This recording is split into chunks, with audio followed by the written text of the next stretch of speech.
¿Ya están en el libro de Josué? Josué capítulo 20, levante su mano derecha al cielo conmigo y repita después de mí lo siguiente: estoy listo y estoy dispuesto a recibir lo que tienes para mí a través de tu palabra, que es viva y eficaz. Y a partir de hoy, vamos, dígalo bien fuerte, a partir de hoy, no seré el mismo de antes. En el nombre poderoso de Jesús, amén y amén. Miren, es curioso, pero en este libro de Josué nos encontramos hoy en día con un capítulo que solo tiene 9 versículos. 9 versículos. Nos hemos topado tan solo el capítulo anterior, el 19, con 51 versículos. Y hoy nos toca uno bien cortito. Y me decía Marta, entonces, ¿eso significa que vamos a terminar temprano? Y yo le decía, esperemos que sí. Ojo, vamos a irlo leyendo y les comparto lo que Dios puso en mi corazón en estas semanas. Capítulo 20 del libro de Josué, versículo 1, el título allá arribita, el epígrafe, bueno, al menos en la Reina Valera 1960, dice: Josué señala ciudades de refugio. Hemos venido con un tema muy, muy tedioso, si me permiten decirlo así, muy tedioso. Yo creo que desde el capítulo que fue 15 a lo mejor, en donde vienen esta repartición de las tierras, que la tierra de Neftalí, que de Judá, que de Rubén, de Gad, y ha sido, sí, les confieso, muy tedioso. Ver ciudades, localidades, muy tedioso, pero sin en cambio, Dios nos ha sorprendido con cada aplicación que uno diría, ¿en serio? De toda esta repartición, esta enseñanza Dios nos dio. Claro que sí, hoy no va a pasar esto. Vamos al verso 1, mire de qué manera comienza. Habló Jehová a Josué diciendo, me encanta reafirmar y resaltar esto. Habló Jehová a Josué. ¿Por qué? Porque todo este tema de la conquista recae y reposa en los hombros de nuestro Dios. Lo hemos dicho en un montón de ocasiones. No hay nada que nosotros podamos hacer fuera de Dios.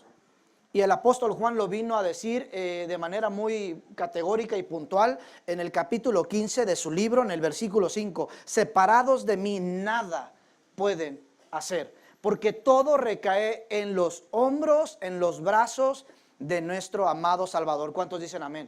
Y me encanta porque dice, habló Jehová a Josué diciendo, ahí vienen instrucciones, tareas.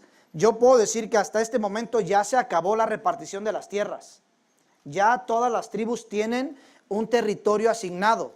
Entonces yo me preguntaba, ¿ahora qué instrucciones le va a dar? ¿Ahora qué tarea le va a dar a Josué? Pues bueno, ahí viene el verso 2. Habla a los hijos de Israel y diles, señalaos las ciudades de refugio, de las cuales me encanta, vuelvo a resaltar, yo, dice, hablando Jehová, yo os hablé por medio de Moisés, para que se acoja allí el homicida que matare a alguno por accidente, ojo, que matare a alguno por accidente y no a sabiendas, y os servirán de refugio contra el vengador de la sangre. Son palabras de Jehová a Josué, pero no es nada nuevo, Simplemente le está diciendo algo que ya le había dicho con muchos años de anticipación a Moisés, y es, tendrán lugares de refugio. Ahora, estos lugares de refugio, ¿para qué eran? Bueno, lo vimos en este versículo 3. Cuando un hombre de manera accidental matara a otra persona, podía salir corriendo a una de esas ciudades de refugio. He platicado, ¿quiénes son de Michoacán aquí? Levanten la mano. 1, 2... ¿no? Algunos son de Michoacán, algunos no vinieron, pero hay varios, ¿no? Tienen comida muy rica en Michoacán, muy rica, y lugares muy bonitos también. Ahora sí, ya levanta la mano ya con las dos, ¿no? Así. Ojo con esto. He sabido que por generaciones, no solo en Michoacán, menciono esto, pero sé que en otros lugares del sur de México, por generaciones, como que se van matando. O sea, si alguien mata a un familiar mío, yo voy y mato al familiar de él y al de él y pum, pum, pum, se van así, ¿no es cierto? En Nayarit, en algunos lugares, de manera que no termina. Ahora, ¿qué si alguien mató a alguien de manera accidental? No investigan. Simplemente ya trae algo con mi hermano y de seguro lo planeó. Aquí están poniendo lugares de refugio para aquellas personas que de manera accidental asesinaron a alguien. ¿Por qué? Porque el vengador, el familiar, no iba a preguntar. No iba a llamar al perito, ni mucho menos. Simplemente traía algo con mi hermano y me las va a pagar. Entonces, ahora estas ciudades de refugio servían precisamente para proteger a aquella persona que asesinó de manera accidental a alguien. Déjeme ponerlo de esta manera. Estamos hablando entonces de un homicidio premeditado y también sin premeditación. Un homicidio premeditado y uno sin premeditación. Vaya conmigo al libro de Éxodo capítulo 21 y ahí vamos a ver un tema muy interesante porque son leyes sobre los actos de violencia que Jehová instituyó para el pueblo de Israel. Repito, Éxodo capítulo 21, cuando lo tengan me dicen amén. Si no había agarrado su Biblia en esta semana, hoy sí le va a dar vueltas a su Biblia. Éxodo capítulo 21, vaya al verso 12 y 13. Mire nada más lo que dice, hablando de estas leyes sobre los actos de violencia. Verso 12, ojo, el que hiere a alguno, haciéndole así morir, el que morirá. Porque recuerde que parte de la ley que existía es ojo por ojo, diente por diente. Si alguien asesinaba a una persona, él mismo tendría que morir de la misma manera. Estaba legalmente instituido. No había pierde en ese sentido. El que hiere a alguno haciéndole así morir, él morirá. Mire lo que dice el verso 13. Mas el que no pretendía herirlo, sino que Dios lo puso en sus manos, entonces yo te señalaré lugar al cual debes huir. Me llamaba mucho la atención que dice que Dios lo pusiera en su mano. Ayer platicábamos al final del evento de damas que tuvimos aquí en la iglesia, la confraternidad de damas. Platicábamos ya tardecito con Carlos y Marilú, ¿no? Los conocen. Y estábamos platicando sobre un accidente que tuvo Carlos aquí mientras se estaba construyendo la plataforma. Si no lo sabía, Carlos se voló el pedazo de este dedo del meñique, por completo, este pedacito. De hecho, no tiene hueso, se lo cosieron, pero ya nada más si usted se lo aprieta, parece como esos muñequitos. Nada más falta que chille, ¿no? Haga la prueba un día, no es cierto. Así, Carlos me diga, no. Sí se siente curiosito, ¿no? Pero, ojo, se voló todo el pedazo y obviamente salió urgencia, estábamos aquí algo. Pero lo que estábamos viendo aquí es, nos reíamos un poco y recordábamos eso, que si alguien dijera, no, esto fue intencional, alguien le pasó a la máquina, no, ahora vamos aplicando la ley de la antigüedad, que le corten también ese mismo pedacito. No, obviamente había ciertos accidentes que no estaban de manera premeditados, ¿no? Ahora dice, ¿qué tal si Dios lo puso en tus manos? No es como que Dios te lo puso en tus manos, órale, ahórcalo, no. El que Dios haya utilizado eso con un propósito. En una ocasión, también el mismo Carlitos, del que les estoy platicando, que se voló este dedo, pues me lo dejaron como alcancía. Estaban trabajando y traía un casco, se bajó, solamente unos instantes.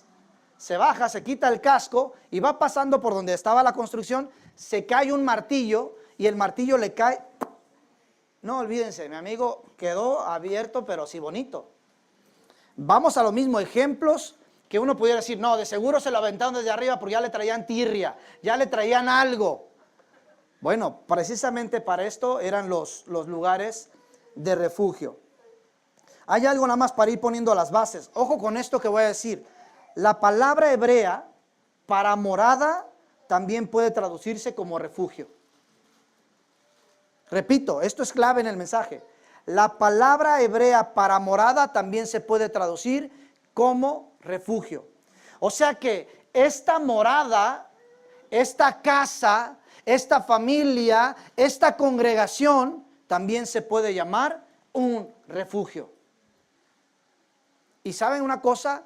Dios instituyó, Dios construyó, Dios levantó esta morada, este refugio. ¿Cuántos dicen amén a eso?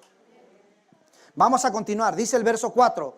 Y el que se acogiere a alguna de aquellas ciudades, se presentará a la puerta de la ciudad y expondrá sus razones en oídos de los ancianos de aquella ciudad, y ellos le recibirán consigo dentro de la ciudad y le darán lugar para que habite con ellos.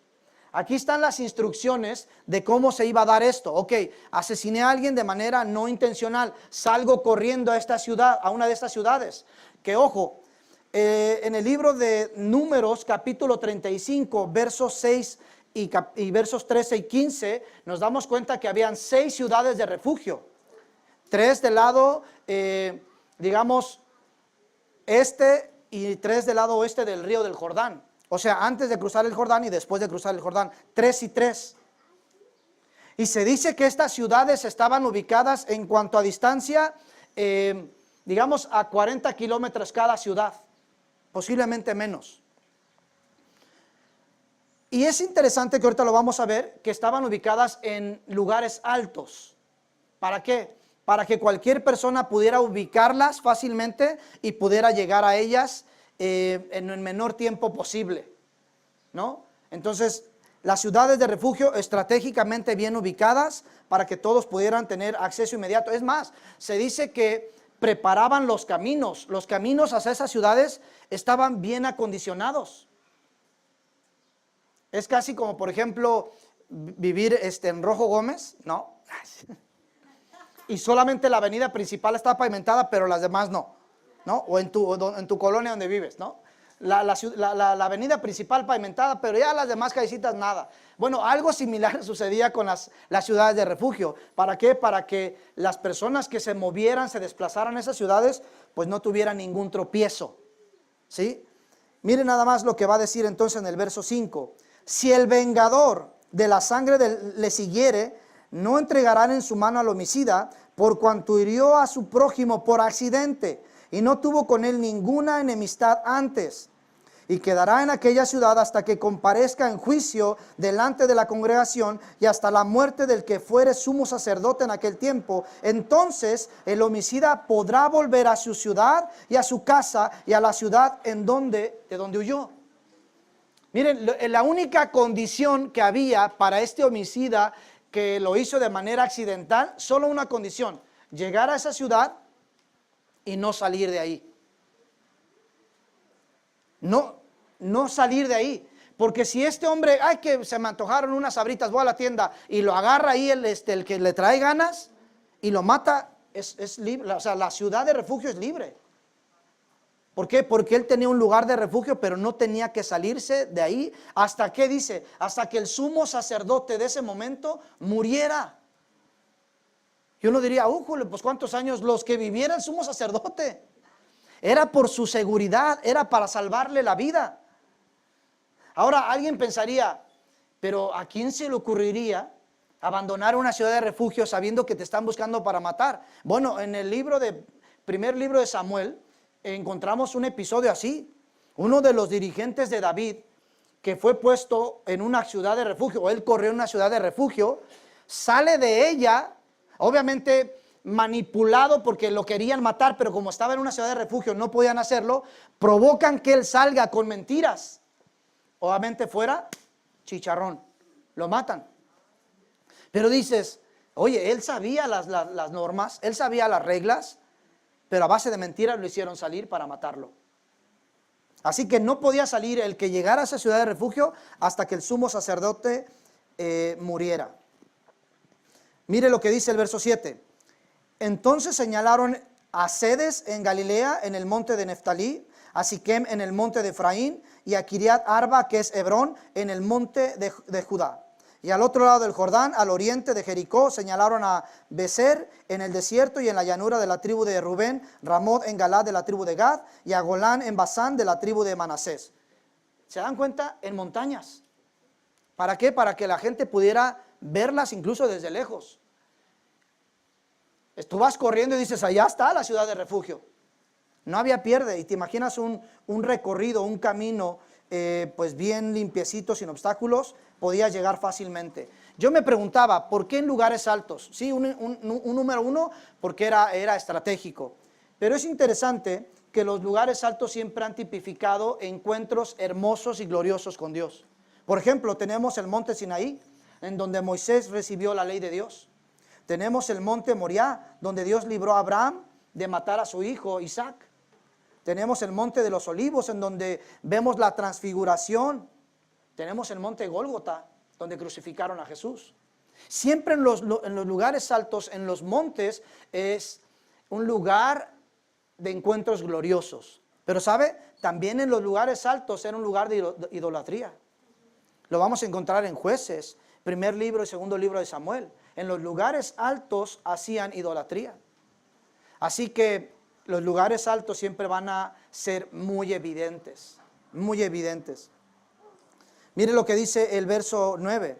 Estas fueron las ciudades señaladas para todos los hijos de Israel. Y ojo, ¿para quién? Para el extranjero que morase entre ellos. Esto me llamaba mucho la atención, porque estos lugares de refugio no solamente eran para los judíos, eran para los extranjeros también. Desde aquí vemos una muestra de la gracia de Dios para toda la humanidad. Los judíos que se creían solamente exclusivos de los pactos, Dios está mostrando que su gracia es mucho más abundante. No solamente los lugares de refugio son para los judíos, sino incluso para el extranjero. Desde este momento ya estamos viendo esbozos de la gracia de Dios que nos va a alcanzar a nosotros, que no teníamos ninguna oportunidad a los pactos de Dios. Pero aquí vemos la gracia de Dios extendiéndose hacia nosotros. Dice entonces, para que se acogiese a ellas cualquiera que hiriese a alguno por accidente, a fin de que no muriese por mano del vengador de la sangre hasta que compareciese delante de la congregación. 9 versículos de este capítulo 20. ¿Y cuál es el tema central? Los lugares de refugio. ¿Cuántas ciudades de refugio? 6 ciudades.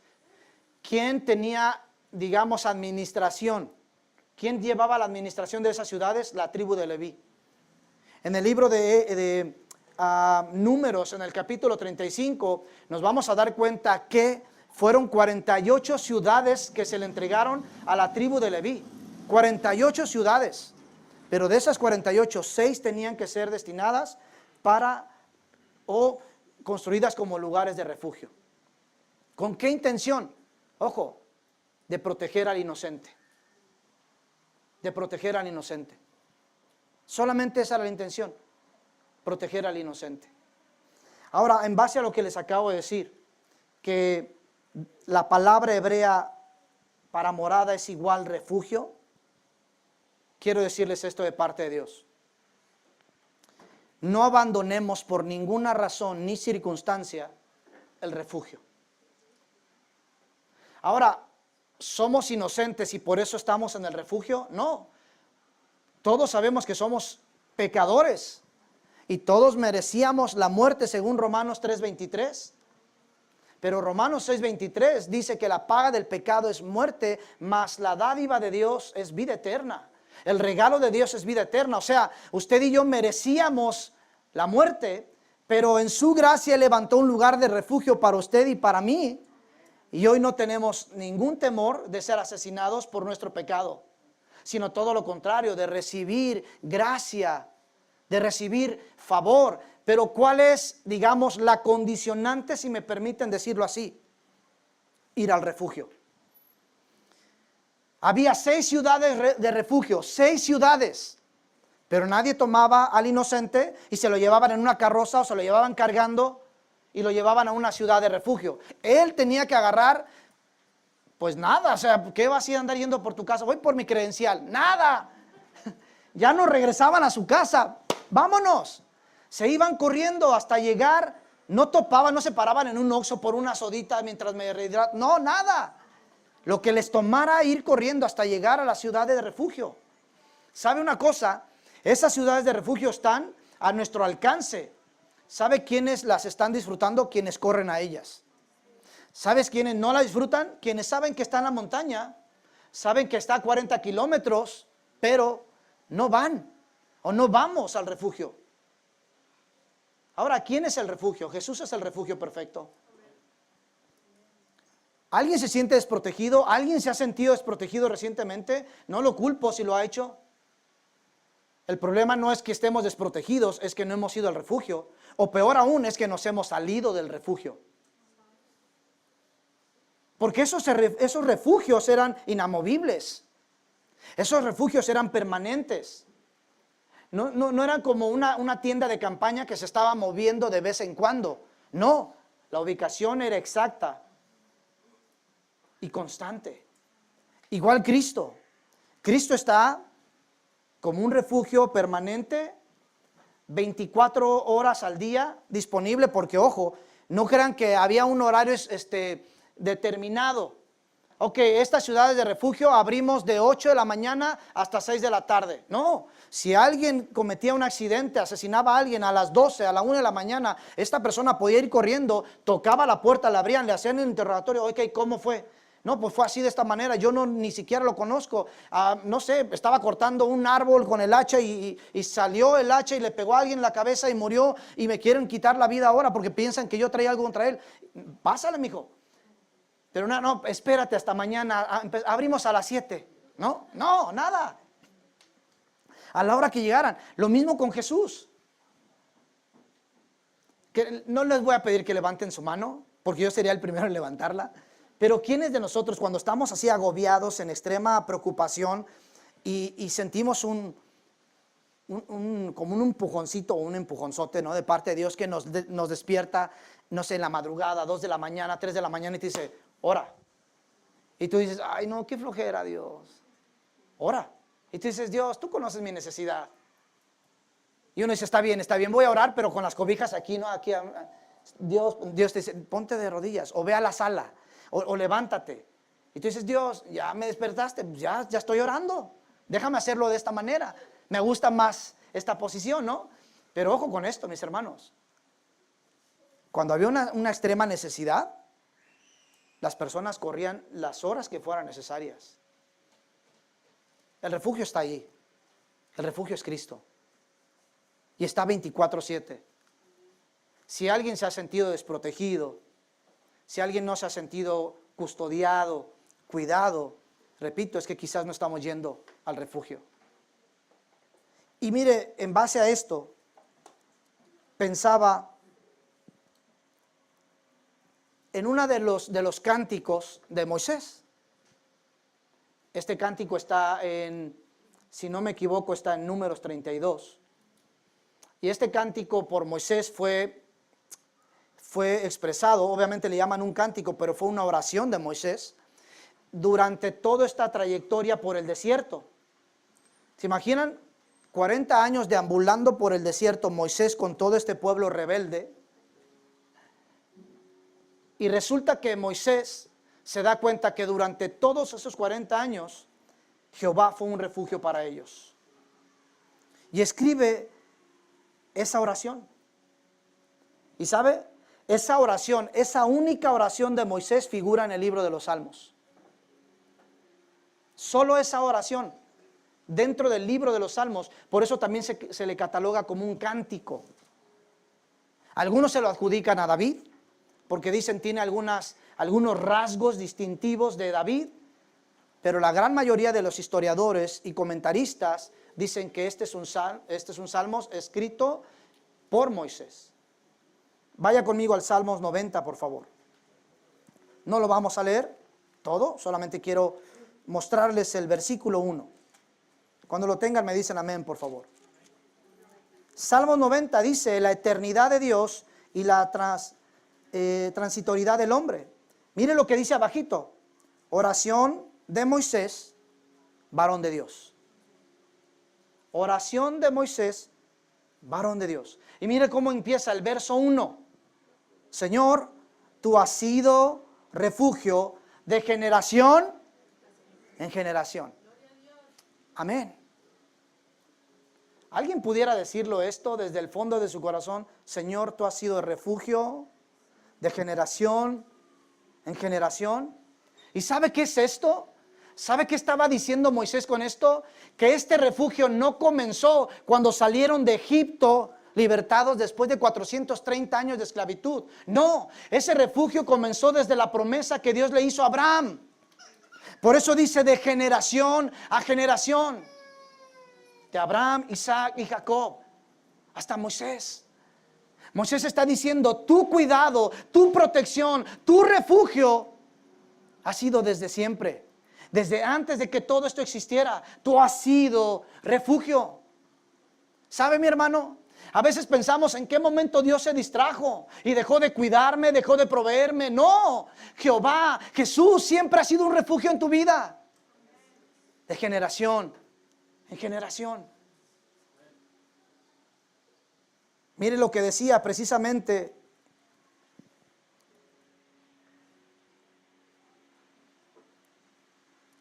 Dele una vueltecita ahí a su Biblia, Salmo 91.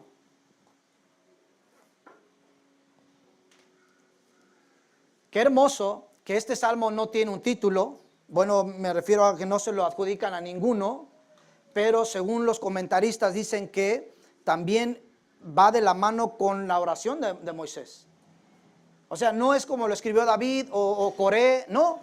Pero todos dicen, la gran mayoría de los historiadores y comentaristas, que es de Moisés, porque viene en sincronía, viene en la misma línea de pensamiento que el capítulo 90 del libro de los Salmos. Y qué interesante y qué divinamente curioso acomodado que el verso 1, miren nada más cómo comienza de ese capítulo 91. El verso 1, el que habita al abrigo del Altísimo morará bajo la sombra del Omnipotente. Morará bajo la sombra del Omnipotente. Diré yo a Jehová, esperanza mía y castillo mío, mi Dios, en quien confiaré. Decía Charles Spurgeon de este versículo 1 del capítulo 91: en toda la colección no hay un salmo más alentador. Su tono es elevado y sostenido en todo momento. La fe está en su mejor momento y habla notablemente. Uno de los mejores predicadores decía, este es uno de los mejores salmos en cuanto a aliento. En cuanto a aliento se refiere. Cuando alguien se siente desalentado, desmotivado, desanimado, solo, preocupado, ansioso, vaya al Salmos 91, lea el verso 1 y 2 y deje que el Espíritu Santo lo llene de fortaleza, de paz y consuelo al saber que Él es un castillo para nosotros. ¿Cuántos dicen amén a eso? Salmo 90, Salmo 91, escrito por Moisés. Pero en esta misma línea, Dios me llevaba mientras iba manejando en uno de estos días. Me hacía recordar un pasaje que en el tiempo en el que estuvimos memorizando versículos, mi buen amigo Esteban y yo, recordaba el Salmos 46, verso 1. Búsquelo en su Biblia, por favor. Salmos 46, verso 1. Ya estamos por terminar. Cuando lo tenga, me dice amén, por favor.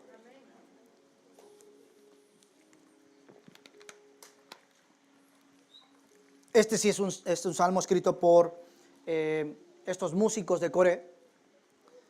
Y mire lo que dice el epígrafe, el título: Dios es nuestro amparo y fortaleza. Mire lo que dice el verso 1 del capítulo 46, libro de los Salmos: Dios es nuestro amparo y fortaleza, nuestro pronto auxilio en las tribulaciones. Nuestro pronto auxilio en las tribulaciones. Esa era una ciudad de refugio. Ese era un refugio, un pronto auxilio en las tribulaciones. Y recuerdo, solamente para presumir, ¿no?, que hace años compuse una canción sobre este salmo. No me pregunten cómo va porque ya lo olvidé. ¿Tú sí? Hace años escribí una canción de este salmo y cuando lo memorizábamos recordaba eso. Dios es nuestro amparo y fortaleza, nuestro pronto auxilio en las tribulaciones. Miren lo que dijo Martín Lutero sobre este versículo. Y Martín Lutero era un hombre un reformador obviamente, pero padeció muchísimo. Padeció muchísimos malestares gastrointestinales. Ya una vez lo vimos en un tema para parejas. Martín Lutero sufría de depresión crónica. Un reformador. Tanto padecía de depresión que su esposa, Kate, en muchas ocasiones tenía que levantarlo de esa depresión. Tenía que animarlo, orar por él, ayudarle con algunas tareas. Ahora, no es algo como que Martín Lutero, Dios lo sanó por completo, no. Todo el tiempo luchó con eso. Aprendió a caminar en esa depresión, aprendió a darse cuenta que estaba pasando demasiado tiempo en esa cueva de depresión, aprendió a pedir ayuda, a recibir ayuda. Su esposa aprendió a identificar cuando él estaba en ese momento. Y miren nada más lo que escribe este hombre, Martín Lutero, sobre este versículo 1 del Salmos 46. Lutero, cuando estaba en mayor angustia, solía pedir este salmo, diciendo: cantemos el Salmo 46 en concierto y luego dejemos que el diablo haga su mejor esfuerzo. ¿Qué estaba diciendo Lutero con esto? Que después de cantar, leer, abrazar, repetir este salmo, ya no había espacio para el enemigo. Ya no había espacio para la ansiedad, para la tristeza, para el temor, después de que uno pudiera citar este versículo.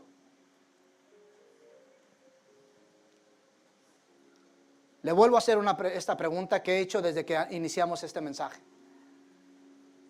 ¿Hay alguien aquí que viene cargado, triste, preocupado, lleno de resentimiento, confundido, ansioso? No necesita levantar la mano, ni tampoco decir, sí, esa persona soy yo. Quizás alguien dice, sí, soy yo y quiero que oren por mí, lo puedo hacer con mucho gusto.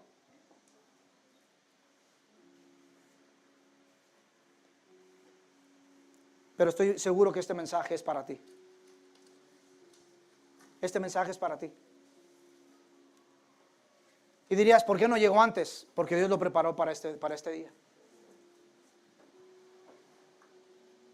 Pastor, ¿estás diciendo que entonces hay una ciudad de refugio para mí? Sí, sí, y Él es nuestro refugio. Pastor, ¿estás diciendo que entonces no he tenido su refugio porque no he corrido a Él? Sí, porque Él está disponible para nosotros 24/7.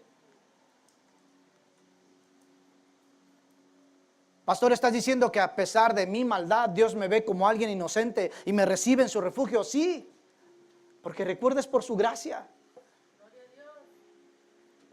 Dios es nuestro amparo y fortaleza, nuestro pronto auxilio en las tribulaciones. Nuestro pronto auxilio en las tribulaciones. ¿Por qué no cierra sus ojos ahí en su lugar?